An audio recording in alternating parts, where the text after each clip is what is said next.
Students, here are some questions which can be asked by CBSE in the coming session.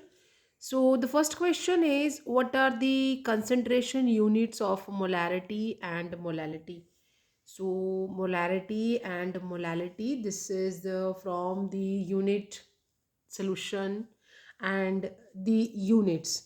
तो यहाँ पे जो molarity है, molarity we can write here solution. जो molarity है, molarity molarity की unit क्या होती है?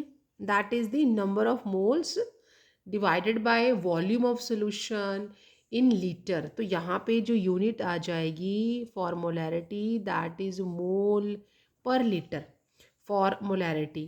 एंड फॉर मोलैलिटी क्या हो जाएगा? मोलैलिटी के लिए that is the molality. Molality के लिए क्या यूनिट रहेगी? That is the number of moles divided by the mass of the solvent in KG. So for that what is the unit? That is mole per kg. So these are the units. This is for molarity and this is for molality. Now the इसी में second part जो है, that is which out of the molarity and mole fraction does not change with the rise in temperature. As we know that molality is the moles of a solute divided by mass of the solvent in kg. Molarity is the number of moles of the solute divided by volume of the solution in liter. So volume is a temperature dependent, but mass is not the temperature dependent.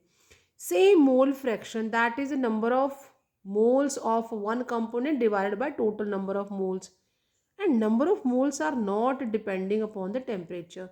So which out of the यहाँ पे does not rise or change with the rise in temperature? That is molality and mole fraction, because mass is not a factor for the temperature or temperature dependent, whereas molarity or volume is the temperature dependent.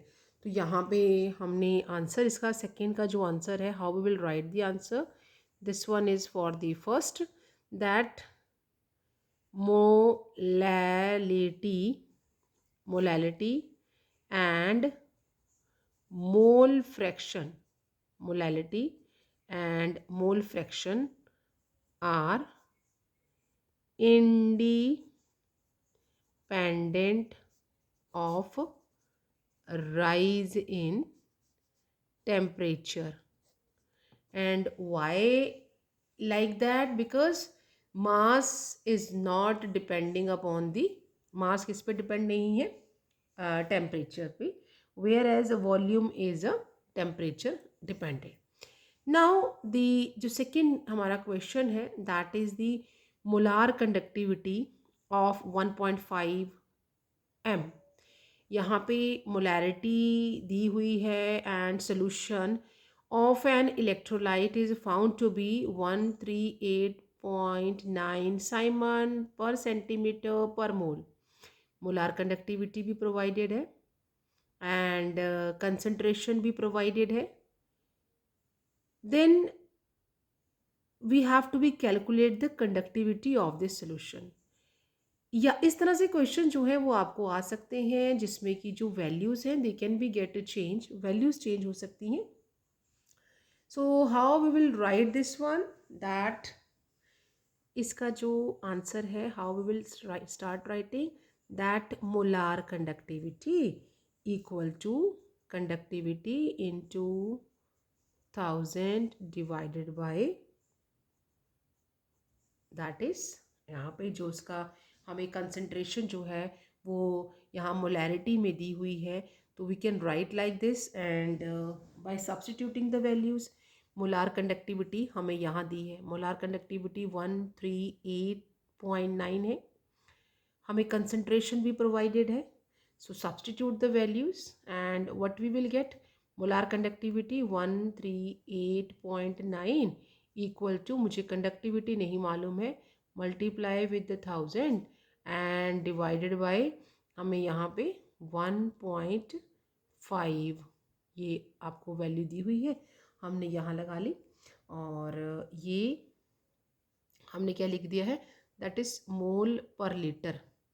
तो यहाँ पे ये हमारा जो है मोल, ये molarity में दिया हुआ है, जो यूनिट होती है इसे हम कैसे लिखेंगे, मोल पर लीटर।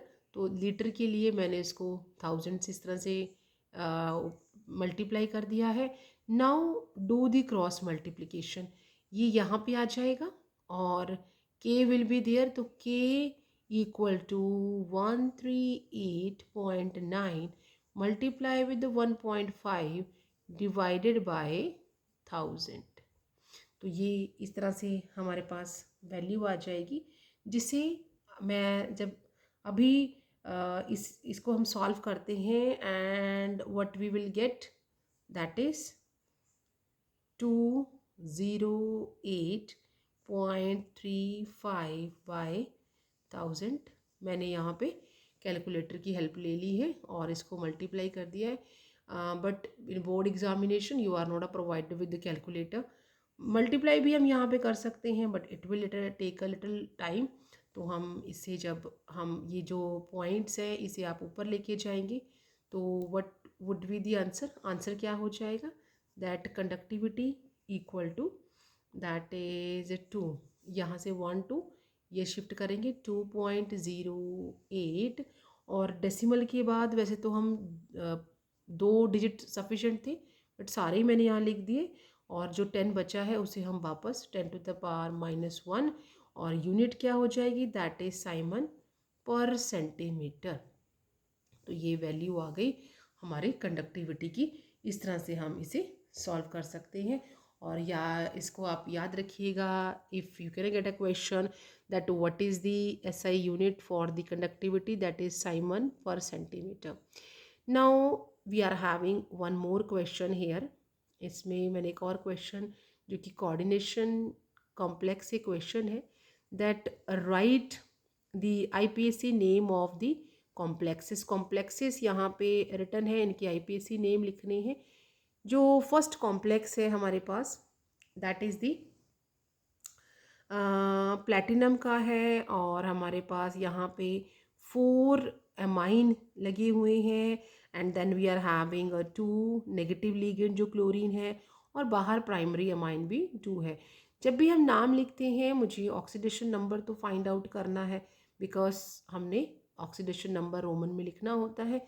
इसका नाम हम किस तरह से लिख देंगे, 4 है, 4 के लिए हम क्या लिखते हैं, इसी साइड लिख लेते हैं। जो ए कॉम्प्लेक्स है दैट इज़ दी प्लेटिनम, और साथ में NH3 4 Cl2 एंड Cl2। अगर मैं इसका ऑक्सीडेशन नंबर निकालूं देन X, और ये इसका 0 and plus -1 2 plus -1 2 overall charge 0, that shows -2 उधर चला जाएगा, दैट विल बी +4। यहाँ पे प्लेटिनम जो है वो +4 ऑक्सीडेशन स्टेट में आ गया है। Then how you will write the name, tetra amine, that is the tetra amine. अब ये जो हमने टेट्रा लिखा है ये ए इसके साथ है, और यहाँ पे इसमें हम क्या करेंगे, डबल एम लगाएंगे एमाइन लिखते वक्त, याद रखना है आपने, टेट्रा एमाइन। और 2 नेगेटिव लिगेंड है दैट इज अ डाई क्लोरिडो, तो क्लोराइड की जगह पे हम क्लोरिडो लिख लेंगे।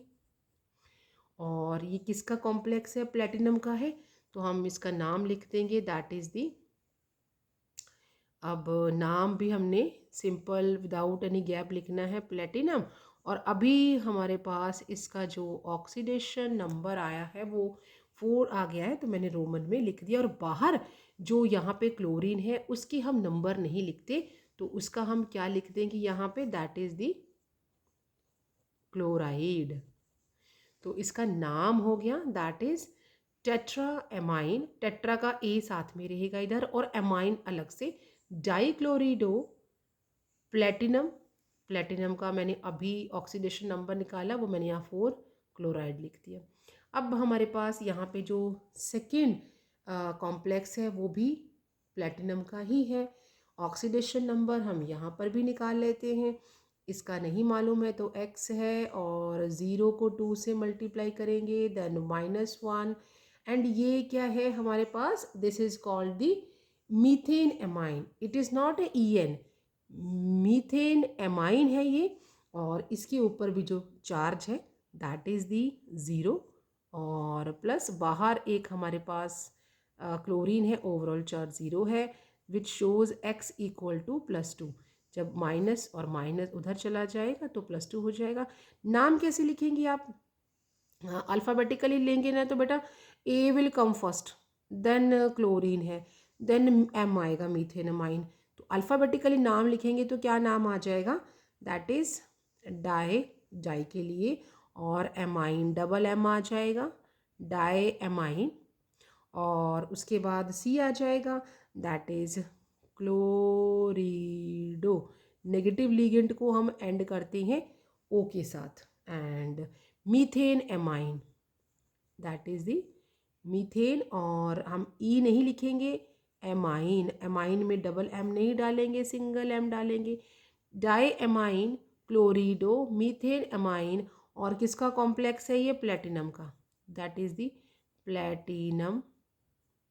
और इसकी ऑक्सीडेशन स्टेट अभी हमने फाइंड आउट की है, जो सेकेंड आई है और बाहर एक क्लोरीन है, तो दैट इज़ दी क्लोराइड, उसमें हम नेगेटिव नहीं देखेंगे एंड ओ नहीं लगाएंगे।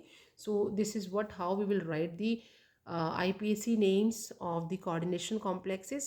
So I hope you got some idea for the coming examination, and for any doubt just give me a comment in my comment box, and like the video, and subscribe my channel for the coming new updates.